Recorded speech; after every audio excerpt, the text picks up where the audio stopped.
हस्तिनापुर में द्रोणाचार्य ने अपने शिष्यों की कौशल प्रदर्शनी के लिए एक भव्य धनुर्विद्या प्रतियोगिता का आयोजन किया। सभा में हर ओर उत्साह था। अर्जुन, जो हमेशा निशाने पर अचूक तीर चलाते थे, प्रतियोगिता के नायक बने। उनकी अद्भुत कला देखकर जनता ने तालियों की गड़गड़ाहट से सभा गूंजा दी। कुंती का हृदय गर्व से भर उठा, जबकि कौरवों के चेहरे पर ईर्ष्या की छाया छा गई। तभी अचानक एक अनजान योद्धा ने अखाड़े में प्रवेश किया। उसकी छाती पर चमचमाता कवच और कानों में चमकीले कुंडल सबका ध्यान आकर्षित कर रहे थे। उसने गर्व से कहा, मेरा नाम कर्ण है। मैं अर्जुन की तरह ही नहीं, उससे भी बेहतर धनुर्धर हूं। सभा सन्न रह गई। द्रोणाचार्य ने कर्ण को अपनी योग्यता साबित करने का अवसर दिया। कर्ण ने अर्जुन के हर करतब को न केवल दोहराया, बल्कि उन्हें पीछे छोड़ दिया। जनता चकित रह गई और उसके जयकारे गूंज उठे। यह अर्जुन के समान है, शायद उससे भी बड़ा योद्धा, लोग कहने लगे। पांडवों के चेहरे पर खामोशी छा गई। तभी मुख्य अस्तबल अधीक्षक अधिरथ दौड़ते हुए आए और कर्ण को गले लगाते हुए बोले, मेरा बेटा, तूने मेरा मान बढ़ा दिया। ये सुनते ही भीम चिल्ला उठे, क्या? ये तो सारथी का बेटा है। इसे कैसे कौरव और पांडवों की प्रतियोगिता में भाग लेने का अधिकार मिला? कर्ण के चेहरे का रंग उड़ गया।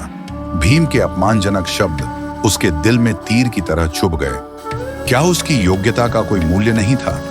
इसी बीच दुर्योधन आगे बढ़ा और कर्ण के कंधे पर हाथ रखकर बोला, कौशल जन्म से नहीं, योग्यता से तय होता है। मैं इसे क्षत्रिय मानता हूं और मेरा मित्र भी। युधिष्ठिर गुस्से से खड़े हुए और बोले, धर्मशास्त्र कहता है कि व्यक्ति वही होता है जो उसके पिता होते हैं। कर्ण का पिता सारथी है, इसलिए वह क्षत्रिय नहीं हो सकता। कर्ण की आंखें झुक गईं। वह जानता था कि वह केवल एक सारथी का पुत्र नहीं था, परंतु उसका असली जन्म रहस्य था। यह सच सामने लाकर वह कहां जाएगा? उसके पास कोई जवाब नहीं था।